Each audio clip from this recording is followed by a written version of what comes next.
Welcome to episode number 39. I'm CJ Werleman. Thank you for joining us. In this week's episode, we examine the iron grip the weapons industry has over the US government and how it's responsible for killing Muslims around the world. But first, a quick reminder to click on the subscribe button below so you don't miss out on any future episodes. Now let's get into it. The US arms industry is a behemoth, with American companies responsible for 57% of global arms sales, totaling $226 billion per year, making it the 10th largest industry in the country.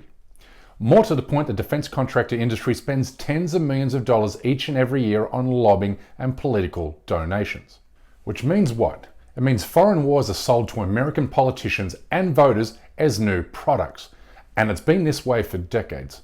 Well, at least since 1935, when retired US Marine Corps Major General Smedley Butler said, "War is a racket."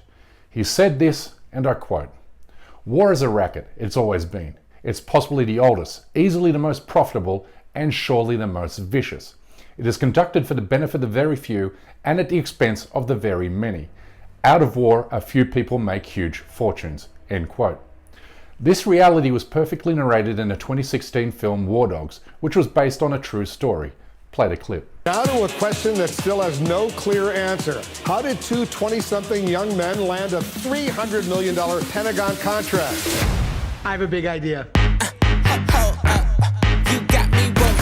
They call guys like us war dogs, bottom feeders who make money off of war without ever stepping foot on the battlefield. Today's actual war dogs, however, include some of America's largest corporations, including Boeing, Lockheed Martin, and Raytheon Technologies. Last week, Raytheon CEO let the proverbial cat out of the bag when he celebrated, and I mean celebrated, the recent Houthi rebel missile attacks against the United Arab Emirates, telling shareholders he views the war in Yemen as, quote, "a great opportunity for international sales." Now let's be crystal clear here.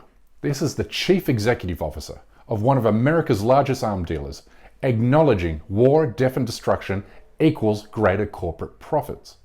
Worse, he made these remarks just days after a Raytheon manufactured laser-guided missile fired from a Saudi warplane hit a prison in Yemen, killing 80 people, including several children. Roll it.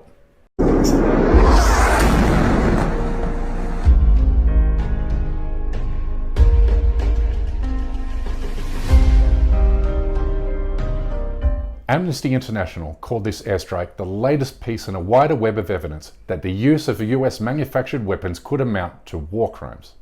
Remembering this is a war that has now killed well over 100,000 Yemeni people. A war in which war crimes and human rights violations have been committed on all sides. With a new report showing the Iran-backed Houthi rebels sent more than 2,000 children to their graves in the past year alone. Ultimately, however, Yemenis continue to die because US weapon contractors control US foreign policy, along with the US President and Congress. For example, just months after President Biden made a solemn pledge to end the war in Yemen, he'd sold $650 million worth of Raytheon-built missiles and missile launchers to Saudi Arabia. These missiles have been used repeatedly to kill civilians in the Middle East's most impoverished country, and were used infamously when a Saudi warplane bombed a school bus in 2018, killing 40 children. Watch. On August 9th, Zaid's son Osama filmed his class on their long-awaited school trip, a reward for graduating summer school. Within hours, and it had all gone horribly wrong. A plane from the US-backed Saudi-led coalition struck a bus carrying them. Dozens died. Some of the bodies were so mutilated, identification became impossible. Ultimately, the United States is responsible for their deaths because Pentagon officials have made it clear the Saudi coalition would be unable to carry out military operations in Yemen without the flow of US weapons. So the question is this: why do these weapons continue to end up on battlefields where the US government has promised to bring peace? Well, the answer is simple.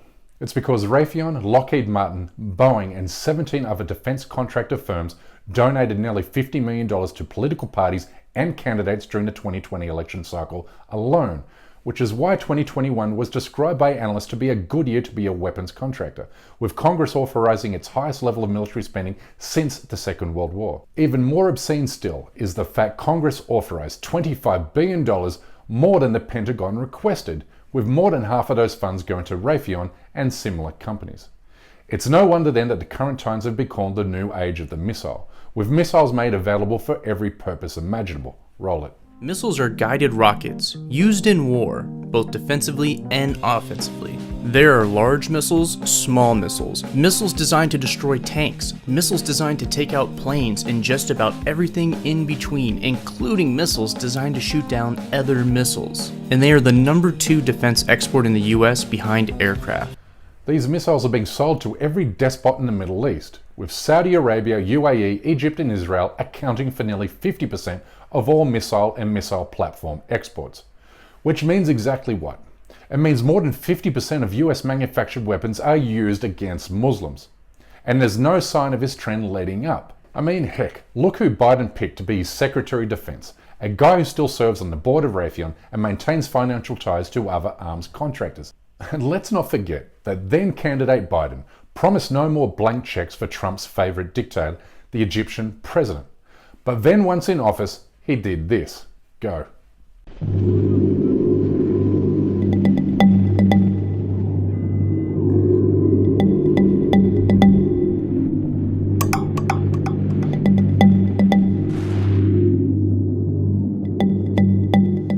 It matters not that Sisi is one of the world's worst human rights violators. This is a guy who locked up tens of thousands of Egyptians, most of whom have endured torture and worse. This is a guy who has also carried out countless massacres on his own people. Remembering he seized power in 2013 by overthrowing the country's first democratically elected government and then slaughtering its supporters. Watch. On August 14, 2013, Egyptian security forces opened fire on a mass sit-in in Cairo, organized by Muslim Brotherhood supporters. More than 1,000 men, women and children were killed in what is known as the Rabaa massacre. It was a turning point in the Arab revolutions, and 4 years on, its scars are still fresh. Then of course, there's Israel, an apartheid regime that's armed to the back teeth with US manufactured missiles, bombs and warplanes. How can anyone forget that 2 years after President Barack Obama was awarded the Nobel Peace Prize, he authorized the sale of missiles to the Israeli military after he'd already killed 2,000 Palestinians, including 500 children, during the 51-day siege of Gaza in 2014. Play. As the fighting rages, the death toll quickly climbs. The U.S. military confirms it has supplied the Israeli military with an unknown number of mortars and grenades to help it keep up the fight on Gaza. Israel has asked for even more weapons, but the U.S. won't say what those items are or when additional munitions might be delivered. All in all, Israel dropped roughly 20,000 tons of explosives during its 2014 siege on Gaza, the explosive power of the atomic bomb dropped on Hiroshima, Japan during the Second World War, leaving total human devastation and property destruction in its wake. Watch. We've come back 1 year later to see Gaza through the eyes of 3 local journalists. The first time we published these pictures, it is like something crazy happened here to the area. It's like Hiroshima. It's also worth noting here that the flow of US arms to brutal dictators in the Middle East has increased instability in the region, because from repressive and oppressive regimes spring resistance and extremist groups, including ISIS, which is estimated to have killed roughly 20,000 people between 2014 and 2016 alone. A 2014 study found that 20% of spent ammunition in ISIS-controlled areas was manufactured in the United States. Play. CAR spent 3 years studying how ISIS acquired their weaponry, and while a majority of it originated from Russia and China, and of course Eastern Europe, a notable amount also came from the U.S. ISIS was found with these things ranging from an anti-tank missile to fresh ammunition that they got from U.S.-backed Syrian rebel forces. Is it any wonder then that Western-led wars have killed more than 4 million Muslims since 1990? Anyway, that's all we have time for this week. Thank you so much for tuning in. Please like and subscribe to this channel and help spread the words with your friends and family on Facebook, Twitter and Instagram. And we kindly ask you please support this endeavour by becoming a member of this show at patreon.com/CJWellerman. We can't produce, sustain and grow this show without your help, and we offer exclusive benefits to those who do. For now, good night, good morning, good day, wherever you are, and stay blessed.